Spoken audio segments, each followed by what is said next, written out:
ఏలేశ్వరం మండలం ఎర్రవరం అవంతి ప్రోజన్ ఫుడ్స్ ఫ్యాక్టరీలో పనిచేస్తున్న ప్రతిపాడు మండలం ఏలూరు గ్రామానికి చెందిన జామి మహాలక్ష్మి అనే మహిళ మృతి చెందింది. మహాలక్ష్మి పనిచేస్తున్న సమయంలో కంపెనీలో కింద పడిపోవడంతో తలకి బలమైన గాయమైందని, కంపెనీ యాజమాన్యం నిర్లక్ష్యంతోనే ఆమె మృతి చెందిందని బంధువులు, పనిచేసే తోటి కార్మికులు కంపెనీ వద్ద మహాలక్ష్మి మృతదేహంతో నిరసనకు దిగారు. బాధిత కుటుంబానికి న్యాయం చేయాలని కుటుంబ సభ్యులు, తోటి కార్మికులు మృతదేహంతో కంపెనీ వద్ద నిరసన దిగారు. దాదాపు 10 గంటలు కొనసాగిన నిరసన అనంతరం ఎమ్మెల్యే వరపుల సత్యప్రభ కంపెనీ యాజమాన్యం, కుటుంబ సభ్యులతో మాట్లాడి సమస్యను పరిష్కరించారు. బాధిత కుటుంబానికి ఆదుకోవాల్సిన బాధ్యత యాజమాన్యంగా మీపై ఉందని ఎమ్మెల్యే సత్యప్రభ చెప్పడంతో కంపెనీ యాజమాన్యం దిగి వచ్చింది. ఎమ్మెల్యే సత్యప్రభ కృషితో బాధిత కుటుంబానికి 13 లక్షల రూపాయల నష్టపరిహారం, మృతురాలి భర్తకి కంపెనీలో ఉద్యోగం, పిల్లల చదువుకు నెలకి 6,000 ఆర్థిక సాయం చేయడానికి కంపెనీ యాజమాన్యం అంగీకరించిందని ఏలేశ్వరం ఎంపీపీ గొల్లపల్లి నరసింహమూర్తి మీడియాకు తెలిపారు. ఎమ్మెల్యే చొరవతో బాధిత కుటుంబానికి న్యాయం జరగడంతో కుటుంబ సభ్యులు, ఏలూరు గ్రామస్తులు, ఇతర కార్మికులు ఎమ్మెల్యే సత్యప్రభకు కృతజ్ఞతలు తెలియజేశారు.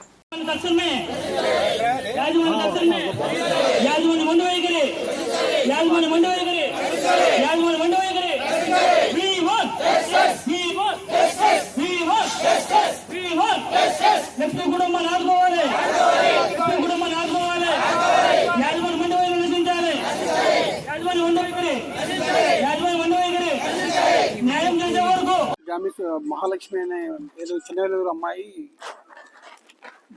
అనారోగ్య రీత్యా ఆమె కొంచెం కళ్ళు తిరిగితే ఆమె హాస్పిటల్ అడ్మిట్ చేశామండి. ఆమెకు బ్రెయిన్లో కొంచెం బ్రెయిన్ ట్యూమర్ అని చెప్పేసి డాక్టర్ గారు చెప్పారు. అది మేము ఫస్ట్ జగ్గంపేట పంపించాము. అక్కడి నుండి మళ్ళీ డాక్టర్ గారు సూచన మేరకు రాజమండ్రి తీసుకెళ్ళి ప్రైవేట్ హాస్పిటల్లో అత్యుత్తమ ట్రీట్మెంట్ ఇచ్చాము. అయినా ఆ బ్రెయిన్లో వచ్చిన ట్యూమర్ అది చాలా ఎక్కువ మందిలో వాళ్ళకి వస్తుందంటే డాక్టర్ గారు చెప్పారు. ఆ ట్యూమర్ వల్ల ఆమె చనిపోవడం జరిగింది. అయినా ఆమెకి 2 పిల్లలు ఉన్నారు, భర్త ఉన్నారు. వాళ్ళకి సచివాలయ మన గౌరవ శాస్త్రజ్ఞ గారు, బుజ్జి గారు, శ్రోత గారు వచ్చారు. ఆ సమక్షంలో, పెద్దల సమక్షంలో మాట్లాడాము. ఆ కుటుంబానికి ఒక 10 లక్షలు సాయం చేస్తూ ఆ ఈఎస్ఐ నుండి పిఎఫ్ నుండి కావాల్సిన ఒక దగ్గర 2.5-3 లక్షల వరకు మేము ఇస్తామని చెప్పన్నాము.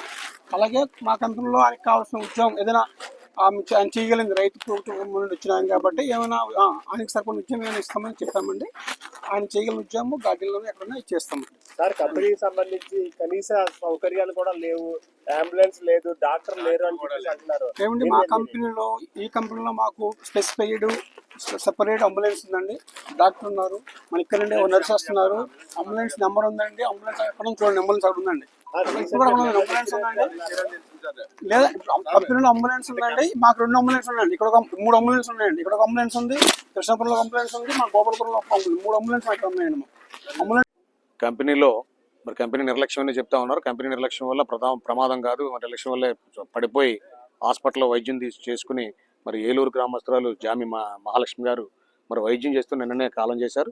మరి కాలం చేసిన పిదప యాజమాన్యాన్ని వారు మరి మాట్లాడడం జరిగితే మాకు సంబంధం లేదన్నట్టుగా మాట్లాడి నిర్లక్ష్య ధోరణితో మాట్లాడారని చెప్పి మరి చెప్పడంతో మరి గ్రామస్తులు సర్పంచ్ గారి నాయకత్వంలో ఈ గేటు ముందు వచ్చి నిరసన తెలియజేసే కార్యక్రమాన్ని రాత్రి చలిలో కూడా మరి ఉంటూ నిరసన తెలియజేసిన పిదపై రోజు ఎమ్మెల్యే గారికి ఇవాళ ఎర్లీ మార్నింగ్ ఎమ్మెల్యే గారు వెళ్ళడం, ఎమ్మెల్యే గారు విచారించి ఇమీడియట్గా దాని మీద చర్యలు తీసుకోండి అని చెప్పి మరి స్థానిక సర్పంచ్ గారిని, ఇక్కడ ఎర్రవరం బస్సా ప్రసాద్ గారు, స్థానిక నాయకులందరికీ కూడా మరి విషయం తెలియజేస్తే వారంతా కూడా ఇవాళ ఎమ్మెల్యే గారి సమక్షంలో కంపెనీ ప్రజలను కూడా రప్పించి మరి బాధిత కుటుంబానికి న్యాయం చేయాలి, ఆ బాధిత కుటుంబానికి మరి న్యాయం చేయాలని చెప్పి మీరు నిర్లక్ష్యంగా ఉన్నారని చెప్పి కంపెనీని కూడా హెచ్చరించడం, దాని ద్వారా ఆ కుటుంబానికి 13 లక్షల రూపాయలు ఇవ్వడానికి, ఆ భర్తకి ఉద్యోగం ఇవ్వడానికి, పిల్లలకి పెన్షన్ ఇవ్వడానికి కార్యక్రమాన్ని గౌరవ ఎమ్మెల్యే వరపుల సత్యప్రభరాజు గారి కృషితో మరి జరిగినందుకు సంతోషిస్తూ ఆ కార్యక్రమాన్ని పెద్దలకి, కుటుంబ సభ్యులందరికీ కూడా తెలియజేయమని చెప్పి గౌరవ ఎమ్మెల్యే గారి ఆదేశం మేరకు మీ అందరికీ కూడా తెలియజేస్తా ఉన్నాం.